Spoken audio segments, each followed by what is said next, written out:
Hello friends, स्वागत है आपका अपने चैनल गेन क्लासेस पर। आज हम लोग 17 अगस्त फर्स्ट सिटिंग ग्रुप डी के क्वेश्चन को डिस्कस करने वाले हैं और इस सीरीज में आपको ग्रुप डी 2022 के 15 क्वेश्चन मुझे जहाँ तहाँ मिले हैं, जिसका मैंने कंप्लीट सॉल्यूशन करा रखा है। आइए सबसे पहला प्रश्न देखते हैं। पहला प्रश्न था 36 सेंटीमीटर को किलोमीटर में बदलें। इन्हें बदलने के लिए आपको सिर्फ एक सीरीज याद रखना है फ्रेंड्स। ये सीरीज है millimetre, centimetre, decimetre, metre, decametre, hectometre, kilometre. इसे याद करने का बहुत आसान ट्रिक यह है कि आप याद रखिए milli, centi, deci, metre, deca, hecto, kilometre. कैसे याद रखना है? सबसे पहले milli, centi, deci, metre, deca, hecto, kilometre. अगर ये आपको याद हो जाता है तो समझ लीजिए आपने आधा से बेसी काम कर लिया। ये याद करने के पश्चात आपको कोई भी दिक्कत नहीं होगी। क्या करना है? 36 सेंटीमीटर को लिख देना है 36 सेंटीमीटर। अब ये देखना है कि आपका जो सेंटीमीटर है ये कहाँ है। तो सेंटीमीटर से कहाँ जाना है? नीचे की ओर। तो नीचे आप जितना ज़्यादा बढ़िएगा उतना माइनस लगेगा।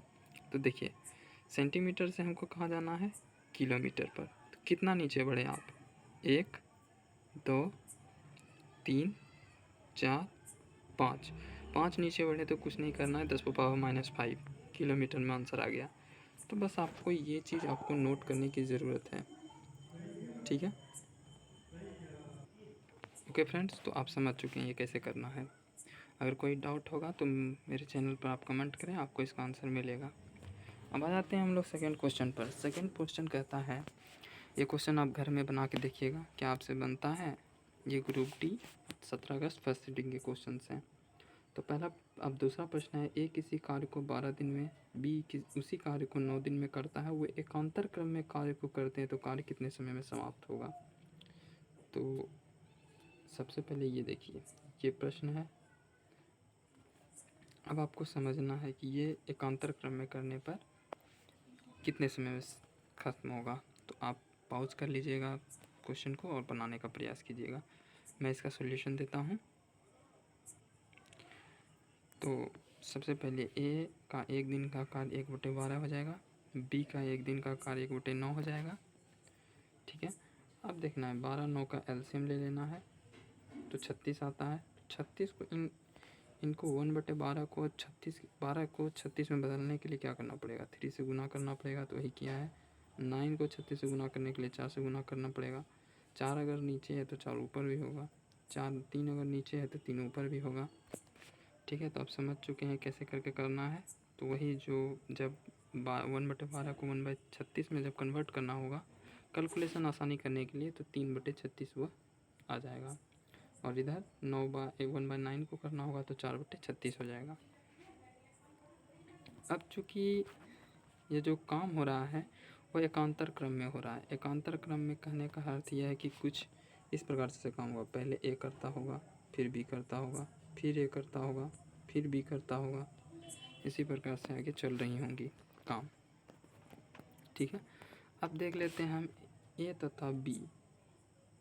ए तथा बी, ए तथा बी किस प्रकार से कर रहा था? तो ए तथा बी, एक दिन ए आया, दूसरा का दिन बी आया। तो ए तथा बी का 2 दिन का काम देख लेते हैं। तो देखिए यही कैलकुलेशन आसान करने के लिए, तो ए का 1 दिन का कार्य कितना था, यहाँ देखिए। तो यहाँ पे आप एक चीज़ देख रहे हैं कि ए का 1 दिन का कार्य 3/36 है। 3/36 देखिए कितना आसानी हो जाता है कैलकुलेशन। बी का 1 दिन का कार्य 4/36, तो यहाँ 4/36 दोनों को ऐड कीजिए तो 7/36 हो जाता है, ठीक है। अब आगे हम लोग बनाने का प्रयास करेंगे। अभी ऐसे प्रश्न, ये तो आसान प्रश्न हुए, लेकिन इसमें भी 2 तरह के प्रश्न आते हैं। तो अगर उस तरह का प्रश्न मैं आपको सिखलाऊंगा कि किस प्रकार से सिर्फ 1 दिन पहले लिया जाता है, ताकि अगर मान लीजिए कि कोई अगर इसी प्रश्न में ऐसा पूछा जाता है कि पाइप टंकी का प्रश्न रहता है और बोलता है कि ए भर रहा है जबकि बी खाली कर रहा है, तो हम केवल 1 दिन पहले लेते, ए के लिए वो हमेशा छोड़ देते हैं वो समय। ठीक है, लेकिन उसके बारे में हम बाद में बात करेंगे। वैसे प्रश्न को मैं अपने चैनल पर अपलोड कर दूँगा कल सुबह तक। ठीक है, तो आगे चलते हैं। तो A + B मिल के देख लेते हैं। A + B मिल के 2 दिन में किया, 2 दिन में करता है 7/36 काम।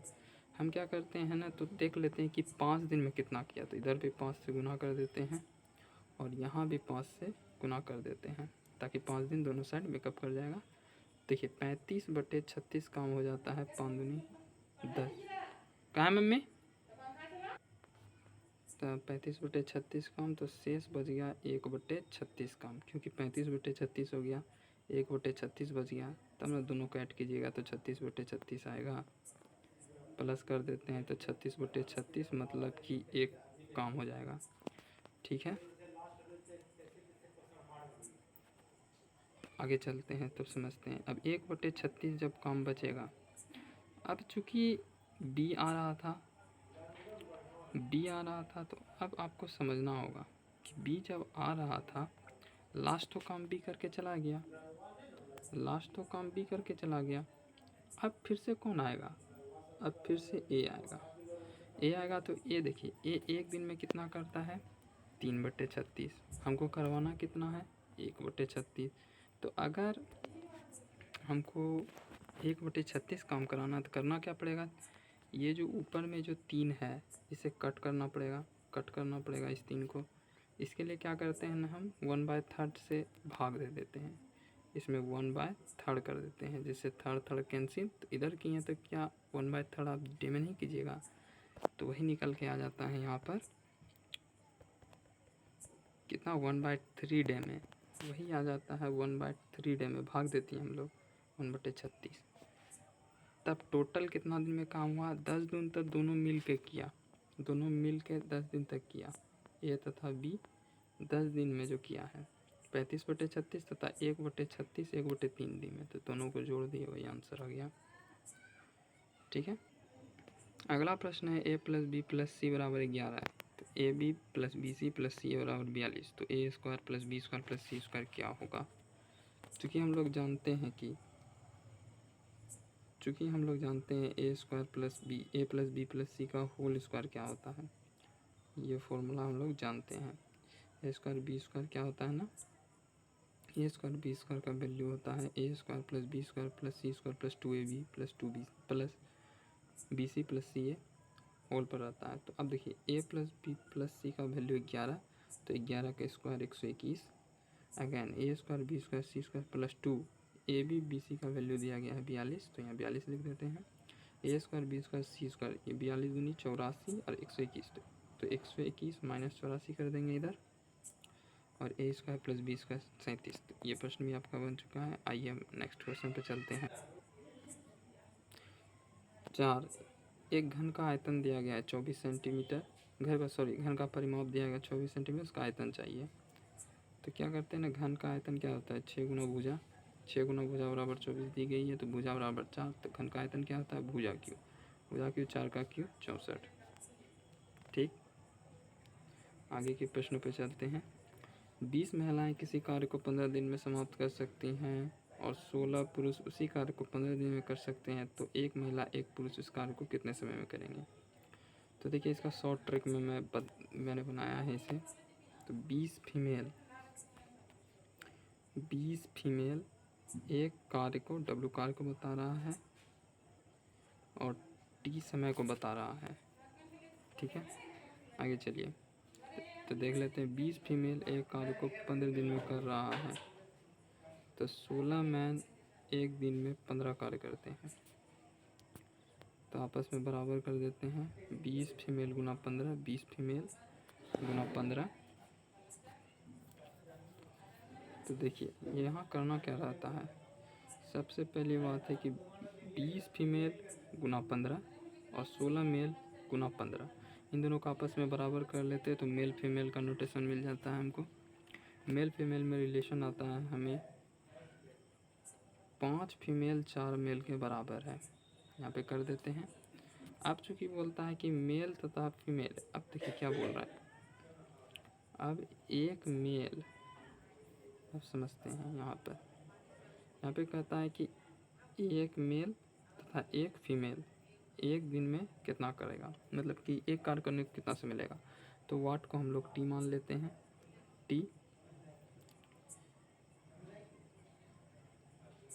टी मान लेते हैं। अब देखिए टी मान लेते हैं तो m plus F into T, ये वाला m plus F into T इस रो में देखना है, और एक किसी भी फीमेल के बराबर कर देते हैं या मेल के बराबर आप कर सकते हैं, ठीक। तो अब देखिए तो 20 फीमेल इंटू 15 टाइम, इनको गुना करके बराबर कर देते हैं। वही चीज़ यहाँ किया गया है, वही चीज़ यहाँ किया गया है।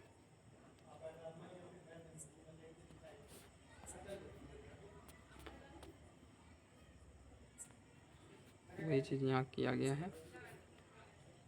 आइए आगे दिखाते हैं अब कैसे करना रहता है, एनोटेशन में दे चाहिए।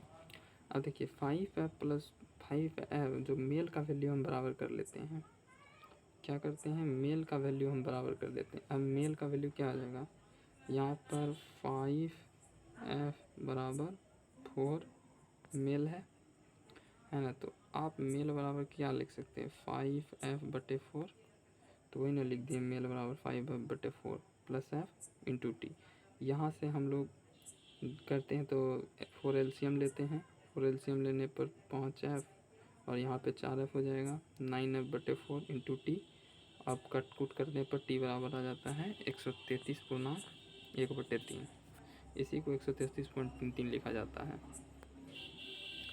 चलिए अब आगे के प्रश्नों को देखने का प्रयास करते हैं। ये वीडियो थोड़ा सा बड़ा होगा फ्रेंड्स, और अगर आपको ना समझ में आए तो बेहिचक कमेंट कीजिएगा, मैं आपके कमेंट का जवाब ज़रूर दूंगा। चलिए नेक्स्ट चलते हैं। नेक्स्ट हम लोग आगे बढ़ जाते हैं। अब देखते हैं यहाँ पे, अब अगला क्वेश्चन क्या था, ये देखिए एक बॉय की औसत चाल 15 किलोमीटर पर आवर है, वो 20 किलोमीटर से गया तो कितनी चाल से वापस आए, ये प्रश्न पूछे गए हैं। तो आइए इन प्रश्नों के उत्तर देखने का प्रयास करते हैं। तो देखिए औसत चाल हम लोग क्या पढ़ते हैं, यहाँ देखिए एवरेज चाल बराबर होता है 2xy, किस गति से गया, x गति किस गति से गया, y किस गति से आया बटे x प्लस वाई, ठीक। आगे बढ़ जाते हैं हम लोग नीचे की ओर। 15 बराबर क्या हो जाएगा 2 इंटू एक्स वाई, तो x की जगह बोला गया है कि 20 से गया है तो कितना से आएगा, तो आप x का वैल्यू 20 रख दीजिए, y का वैल्यू निकाल लीजिए। y का वैल्यू जब निकालते तो y बराबर आता है यहाँ पर, y का वैल्यू यहाँ पर आ जाता है आपको 12 किलोमीटर पर आवर, बस यही सही है। अब अगले प्रश्न पर आते हैं, 7 नंबर प्रश्न पर। 7 नंबर प्रश्न कह रहा है कि त्रिभुज ABC में ए दिया गया है 40 डिग्री, बी दिया गया 70 डिग्री का कोण, तो ए का बाहिस कोण। तो देखिए ऐसे प्रश्न बहुत ही आसान होते हैं। ये त्रिभुज बना लिया, ए का वैल्यू आपको दिया गया 40 डिग्री, आपको बाहर का वैल्यू मान रहा है। तो देखिए ये जो पूरा वैल्यू होगा यहाँ से यहाँ तक, ये तो 180 डिग्री के बराबर होता है। 180 डिग्री, इसमें से आपको ए का मान घटा देना है, बराबर हो जाता है 140 डिग्री, यही आंसर हो गया। अगला कह रहा है कि साइन थीटा को कोट थीटा में बदले, तो कैसे बदलना है। तो देखिए कोट थीटा बराबर क्या होता है कॉस थीटा बटे साइन थीटा। कॉस थीटा को आप क्या लिख सकते हैं 1 माइनस साइन स्क्वायर थीटा, चूँकि cos square sine square theta plus cos square theta क्या होता है बाबू, तो 1 होता है। इसीलिए कोई दिक्कत वाली बात नहीं, कोई टेंशन वाली बात नहीं। आइए आगे। अब इस प्रश्न पे डाउट है क्योंकि अब पूरी तरह से अच्छे से प्रश्न मिल नहीं पाया है। तो इसमें कहा गया है कि एक समचतुर्भुज का चित्र था जिसमें या तो कर्ण होगी या भुजा होगी। अगर कर्ण रही होगी तो समचतुर्भुज का कर्ण हाफ भाग में डिवाइड हो जाता है, याद रखिएगा। ये जो पॉइंट है दोनों कर्ण ये भी बराबर होगा, ये इसके बराबर होगा, ये वाला भाग इसके बराबर होगा, कोई दिक्कत नहीं। तो D1 को लेके चलते हैं क्योंकि वह x का वैल्यू मांगा था वहाँ। तो x3 ये वाला जो वैल्यू है, ये जो वैल्यू आपको दिख रहा है ये x3 ये 2x प्लस 1 के बराबर होगा, तब आपको x का वैल्यू निकल के आ जाता है √2, ठीक है, कोई दिक्कत नहीं। कोई दिक्कत वाली बात नहीं, तो आगे वाले प्रश्न पे हम लोग बढ़ने का प्रयास करते हैं। ठीक है, आगे बढ़ने का प्रयास करते हैं। तो अब अगला प्रश्न कहलाता है 9 नंबर प्रश्न में बोल रहा है कि क्रय मूल्य दिया गया है 2500 रुपये, विक्रय मूल्य दिया गया 2775 रुपये, तो हानि परसेंटेज। कोई दिक्कत नहीं, सबसे पहले हानि निकाल लेते हैं। हानि बराबर क्या होता है, क्रय मूल्य माइनस विक्रय मूल्य, घटा के 125 आता है। तो हानि परसेंट क्या होता है, तो हानि बटे क्रय मूल्य गुना 100। ठीक है, करने पर कितना वैल्यू आता है, 5%। कैलकुलेशन करके देखिएगा। नेक्स्ट आगे बढ़ते हैं हम लोग 10 नंबर प्रश्न। ये प्रश्न जो था ये संख्या पद्धति का प्रश्न है। ठीक है, तो इसमें देखिए क्या लिखा है, 0.6, 0.9 ब्रैकेट स्टार्ट माइनस 0.12 प्लस 0.4 भागा 0.5, वैल्यू क्या होगा। तो जब 0.6 तो बाहर है तो बाहर ही रह जाएगा। अब यह बात 0.9 में से 0.12 जाएगा, जो 0.78 आ जाएगा। और यहाँ पर 0.4 भागा का क्रिया पहले होगा तो इसका वैल्यू 0.8, दोनों को जोड़ देने पर 0.78, 0.8,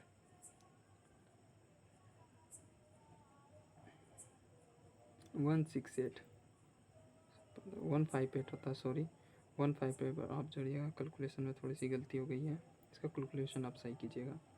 ठीक है, अगला यहाँ सिर्फ एक कम आएगा, 758 आ जाएगा आंसर। अगला 12 नंबर प्रश्न जो था ये था एलसीएम एचसीएफ दिया गया था, एलसीएम और एचसीएफ दिया गया था 460, एचसीएफ 46 था। तो आप दो संख्या मान सकते हैं, एक 46 एक्स होगा, एक 46 वाई होगा। ठीक, अब आइए ज़रा अब आगे जब इसको प्रयास करेंगे समझने का। अब आगे बढ़ते हैं। अब देखिए एलसीएम तथा एचसीएफ जब आपको दिया गया है, एलसीएम प्लस एचसीएफ दिया गया है 460, तो क्या करेंगे, एलसीएम बराबर एचसीएफ तो आपको पता है, एचसीएफ कितना है 46, तो 46 घटाने पर एलसीएम आ जाएगा, तो 46 घटाने पर 414 आ जाता है। तो जब हम एलसीएम देखेंगे, अगर आप एलसीएम देखिएगा 46, दो संख्या 46 एक्स और 46 वाई, तो 46 तो कॉमन आ जाएगा, एक्स और वाई बच जाएगा, तो 46 एक्स वाई बराबर हो जाएगा 414 को। तो 46 से 9 बार में कट जाता है। अब देखिए यहाँ सोचने वाली बात आ जाती है, अब थोड़ी सी दिमाग अपने यहाँ लगाना पड़ेगा कि आप हो सकता है एक्स वाई की जगह 3 × 3 रख देंगे, लेकिन ऐसा करना आपका गलती हो जाएगा, क्योंकि 3 × 2 एक ही संख्या आ जाएगी। और यहाँ पे कोई भी को प्राइम नंबर ही रखना चाहिए आपको, वो ज़्यादा सटीक रहता है। इसलिए को प्राइम नंबर 9 × 1 रखिए, ये ज़्यादा सटीक देगा आपको। तब 9 × 1 एक्स का वैल्यू 9, वाई का वैल्यू 1, तो 46 × एक्स, एक्स का वैल्यू 9, 414 आ जाता है, दूसरी संख्या 46 होगी। बस ये बन चुका है आपका। अगला क्वेश्चन देख लीजिए 13 नंबर। 13 नंबर 27 भागा एक्स है, 27 भागा एक्स है प्लस 10 भागा 5 है -1। तो इसको बहुत आसानी से कर सकते थे आप, तो 3 से 9 बार में ख़त्म हो गया, 5 दूनी ही 10 -1 आराम से आ गया 9, 10 आंसर। अगला देखिए, एक टंकी की भुजा दी गई है 2 सेंटीमीटर। अब ये क्वेश्चन बहुत अच्छा है फ्रेंड्स, इसको ज़रूर आप बनाने का प्रयास कीजिएगा घर में। एक टंकी की भुजा 2 सेंटीमीटर 2 मीटर दी गई है, 2 मीटर दी गई है, ध्यान रखिएगा 2 मीटर दी गई है। और इसमें 3.5 सेंटीमीटर त्रिज्या वाला एक पाइप लगा हुआ था, और 2 लीटर प्रति सेकंड की दर से यह पानी बाहर निकलता है। तो खाली होने में समय बिल्कुल बनाइए आप। अब देखिए टंकी की धारिता हो जाएगी 2 × Q, क्योंकि वह निश्चित तौर पर एक घन लायक का, क्योंकि भुजा दी गई तो पक्का घन ही होगा। ये अंदरूनी था, अच्छा क्वेश्चन था। 2 का Q तो 8 मीटर की हो जाएगा, 1 मीटर Q में कितना होता है, 1000 लीटर, तो 8000 लीटर होगा। चूँकि 2 लीटर पानी 1 सेकंड में बाहर कर रहा है, तो 8000 को बाहर करने में 4000 सेकंड लगेगा। 4000 सेकंड को आप घंटा में बदलिए, घंटा में बदलिएगा कैसे, तो 4000/60, तो ये मिनट में आ जाएगा 66.2/3, 66.2/3 को 66 में 60 जाए तो 60 मतलब 1 घंटा निकल गया। ये 1 घंटा निकल गया, 1 घंटा निकल गया। और 6 + 6/2/3 मिनट जो होता है वो जनरल आ जाएगा। आइए अब लास्ट क्वेश्चन पे चलते हैं आज का, जो मुझे मिला है। देखिए 2000 रुपये का 7 फरवरी 2022 से 20 अप्रैल 22 तक कितना होगा, 25% दर है, साधारण ब्याज निकालना था। बहुत अच्छा क्वेश्चन है ये, बहुत अच्छा। अब देखिए 7 फरवरी से 20 अप्रैल तक आपको डे रखना होगा। तो सबसे पहली बात, तो 7 फरवरी को, तो 7 फरवरी से आप फरवरी तो 28 होता है, तो 21 जून जोड़ेंगे, फरवरी ख़त्म। मार्च 31 दिन, मार्च ख़त्म, और 20 दिन अप्रैल। अप्रैल तो हो गया, लेकिन आप एक दिन छोड़ रहे हैं, वो जो 7 तारीख को आप छोड़ रहे हैं, इसीलिए +1 करना पड़ेगा। तो ये टोटल कितना हो जाएगा डे, टोटल डे हो जाएगा आपको 73 दिन। 73 दिन हो जाएगा। 73 दिन का ऐसा ही निकाल लीजिए आप। 73 दिन का जब ऐसा ही निकालिएगा तो आपको 100 रुपये निकल के आएगा। ठीक है, आप कैलकुलेशन करिएगा, देखिएगा, कोई दिक्कत वाली बात नहीं है। Thank you friends. आज जो मैंने आपको बताया ग्रुप डी 17 अगस्त का प्रश्न है, आपके लिए बहुत अच्छा है। आप देखिएगा, और मेरा वीडियो अच्छा लगे तो आप मेरे चैनल को सब्सक्राइब करिएगा। Thank you.